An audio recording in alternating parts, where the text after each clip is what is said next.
Hi, it's Tristan Knitting Lady. It's Friday, the 9th of April. Have off today. And I'm walking around. They took this old park, they're renovating it. And let me go around, show you. They took an old building, made apartments out of it. And look at those stairs. Wow. I am going to go down them. But first I'm going to go to another part first. There's the Cape Fear River. Here is another section. You can see the battleship, the USS North Carolina across the way there.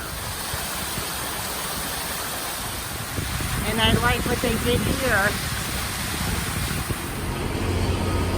I don't know if you can hear me. They have part of Water Street all dug up.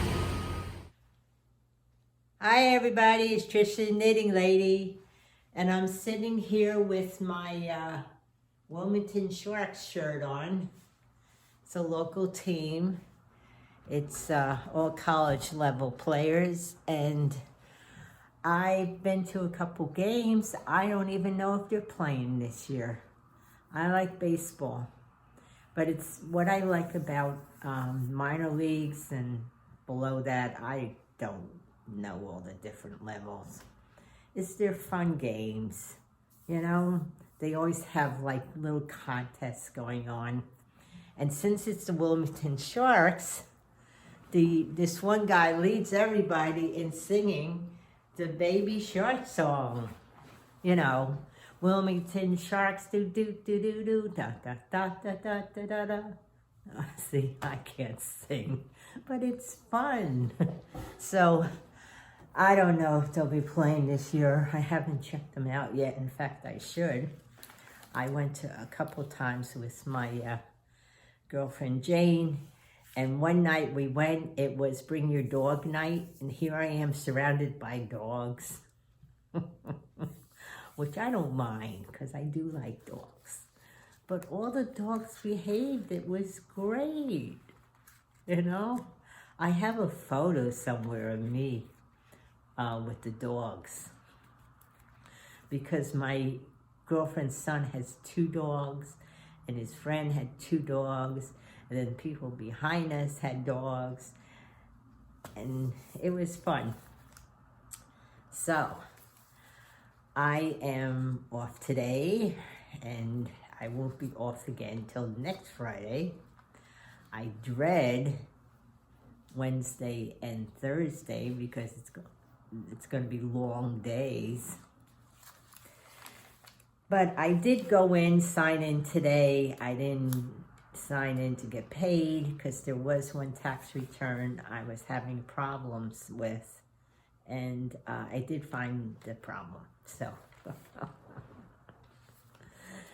anyway, so you saw my little stroll around town. They're digging up half of downtown, just building. The one good thing about downtown is a lot of people around, and they're building a lot. I'm a little bit off downtown a little bit. My area is a couple blocks away. You don't want to walk around. Unfortunately, that's the way it is. I'm still technically downtown. So I stopped by the Salvation Army, which is across the street, on my walk downtown. And I wanted to see if they still picked up furniture, which they do. Because I don't think I'm going to take a lot of furniture with me. I think I'll take my couch. I'm not taking my bed, because I only have small bed. I don't like the frame, so I'm going to give that away. And a lot of the furniture I got was secondhand. I am really wanting to pick up secondhand furniture.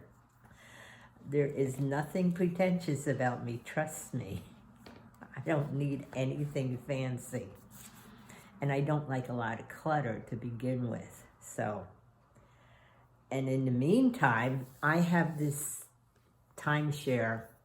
It's a very unusual timeshare. I've had this timeshare for 16 years. And what happened is I got them on a night where they had to make a sale. So I got them down to what they call excess inventory.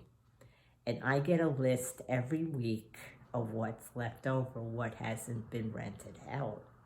And it's properties all over the country. They don't have as many as they used to. But I can rent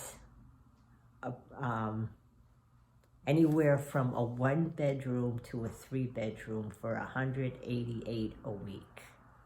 I only pay a maintenance fee of $99 a year. So it's well worth it. So if there's something open every week, I can go to a different property every week. There's no limit. But there aren't as many properties as there used to be. But I've traveled that way. Stayed in one place for a week, went to another place, stayed for a week. And that's what I plan to do in the coming, I don't know, it's whole year. So I want to check out Naples, Florida, and I was checking my excess inventory out. At first they had closed out weeks around Memorial Day. But then I saw it was open. I was like, I wonder if there's anything in Florida. Sure enough, May 22nd to the 29th on a golf resort. Most of them are resorts. Golf resort in Naples. So I'm going to drive down to Naples. It's only 12 hours. What I'll do is I'll drive some, stay overnight. But then there's a few people I can go see.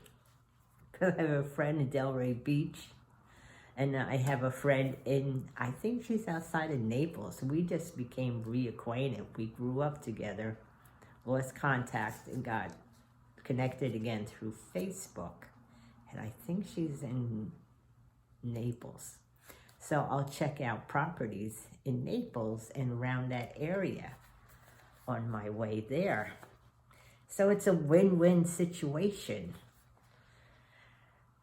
you know, because I have to, my thing about finding something to live is my car registration and my license. I don't know. My girlfriend said I could use her address here. We'll see. You know, it was nice of her to do that. We got together this morning, a couple of us, and knitted and crocheted away. Settled all the world's problems. So if you feel like there's a load lifted off you today, it's because we settled all your problems.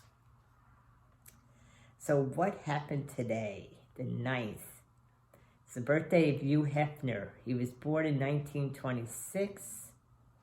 I think he just died last year. They didn't have a date of death. And then they went into the Civil War, because on April 9th, 1865, General Robert E. Lee surrendered 28,000 Confederate troops to the Union General Ulysses S. Grant in Virginia, ending the Civil War. And I think it was the conversation yesterday, I was talking about the Battle of Shiloh, where Ulysses S. Grant was demoted, then he was promoted again. So he was head of the Union Army by the end of the Civil War. A lot of things happened in April, didn't it? Awful war. And approximately 625,000 men died in the Civil War. 1/3 of the soldiers fighting for the Union were immigrants, and 1 in 10 were African Americans. Blacks were permitted to join the Union Army in 1863. And a little known fact about Lincoln, someone attempted to kill him 2 years before he actually was assassinated. He was riding or he was riding his horse somewhere and someone shot at him and just knocked off his hat. So he was lucky in that respect. And just hold on a minute because I might as well read the affirmation. Okay, my blanket is coming along. Like I said, I'm using up baby yarn. So that's coming along. My one friend who came today is an expert crocheter. I wouldn't say I'm an expert crocheter, but she makes gorgeous, gorgeous doilies. But she had this top on that she crocheted.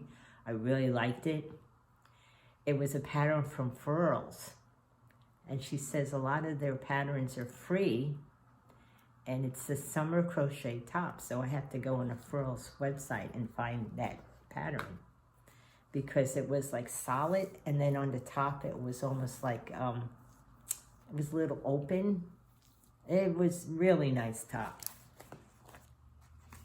So, what can we say about affirmations today? So today, it's about facing the consequences. You can do anything in this world if you're prepared to take the consequences. And it's by W. Somerset Maugham.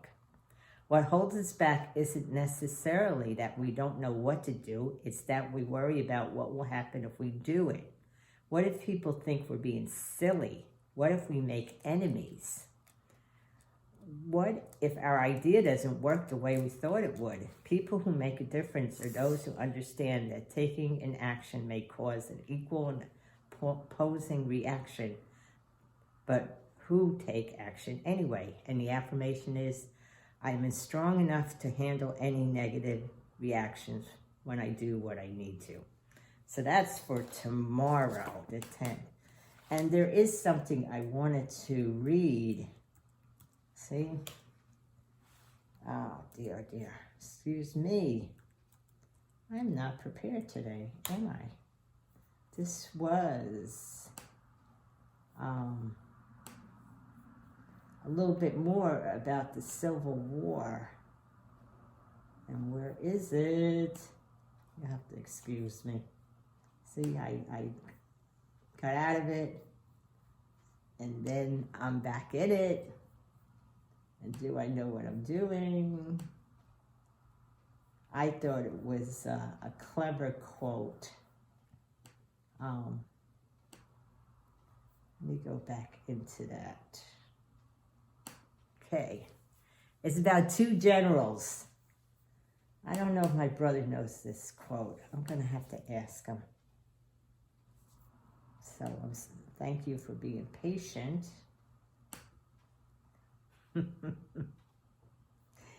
And one of the generals, William Tecumseh, and I don't know how to say this name, Tecumseh, William Tecumseh Sherman lost his command due to insanity. So I thought this was clever. In October of 1861, William Sherman, I'm not going to say the middle name, commander of Union forces in Kentucky, told the U.S. Secretary of War, Simon Cameron, he needed 60,000 men to defend his territory and 200,000 to go on the offensive. Cameron called Sherman's request insane and removed the general from command. But in February 1862, Sherman was reassigned to Patooga, Kentucky, under Grant. And so Grant makes an appearance again, who saw not insanity, but competence in the disgraced general. Later in the war, when a civilian badmouthed Grant, Sherman defended his friend, saying, "General Grant is a great general. He stood by me when I was crazy, and I stood by him when he was drunk. And now, sir, we stand by each other always."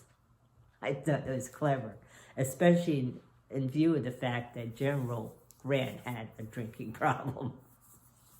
So, all right, that's enough for today. Maybe I'll see you tomorrow. I'll have to see how it goes. Take care, everybody. Have a good night.